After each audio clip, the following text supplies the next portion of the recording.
इमरान खान साहब और कोई फॉरवर्ड ब्लॉक नहीं है। जो लोग अपनी बातें बना रहे हैं बिल्कुल वो पार्टी में एक रेफ्ट की बातें जो चल रही हैं ये बिल्कुल गलत है। हम पार्टी में यूनाइटेड पार्टी हैं। में अंदर के लोग जो हैं वो बातें कर रहे हैं। खजाना गुलजार साहबा की अगर बात करें तो देखो इख्तिलाफ राय ज़रूर होता है, हर बंदा अपना एक वे फॉरवर्ड है कि वो जिस तरीके से चाहे अप्रोच करे, लेकिन हमारी कोर कमेटी है, पॉलिटिकल कमेटी है, लीगल कमेटी है, हम चीज़ों को लेके आगे बढ़ रहे हैं और खान साहब के मशवरे के साथ और उसकी बेकिंग के साथ और इनकी फुल इन्फॉर्मेशन और सपोर्ट के साथ आगे बढ़ रहे हैं और हर वो पॉलिसी अडॉप्ट करते हैं जो सारे की कंसेंसस से होता है।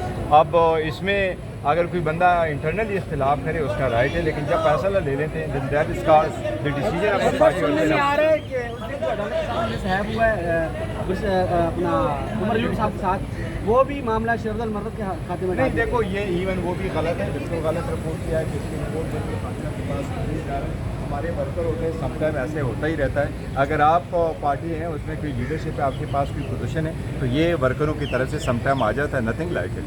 फवाद चौधरी ने जो कहा है कि मौजूदा जो लीडरशिप है ये इमरान खान को बाहर नहीं आने दे दी उन्होंने। नहीं, मैं बिल्कुल स्ट्रांगली डिसएग्री करता हूँ, मैं स्ट्रांगली डिसएग्री करता हूँ। और फवाद चौधरी साहब के साथ हमारा अच्छा वक्त गुजरा था जब पार्टी में नहीं आए थे, बड़ा उन्होंने सपोर्ट किया। वक्त के साथ हालात चेंज हो जाते, सारे लोग एक पार्टी में नहीं होते, लेकिन मेरा उसको ज़रूर ये मशवरा है कि देखिए अच्छे लोग अच्छे अल्फाज का चुनाव करें।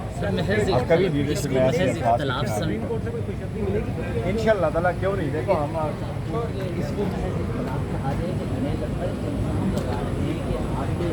आप या आपके साथी नहीं, मेरे उनसे मैसेज किया, मुझे उन्होंने मैसेज भेजा, उन्होंने मुझे अपना जो है रिजिग्नेशन उन्होंने भेजा है। रिजिग्नेशन हमने टर्न डाउन किया और we are proud of Junaid Akbar sahab. इंशाल्लाह वो हमारे साथ ही रहेंगे।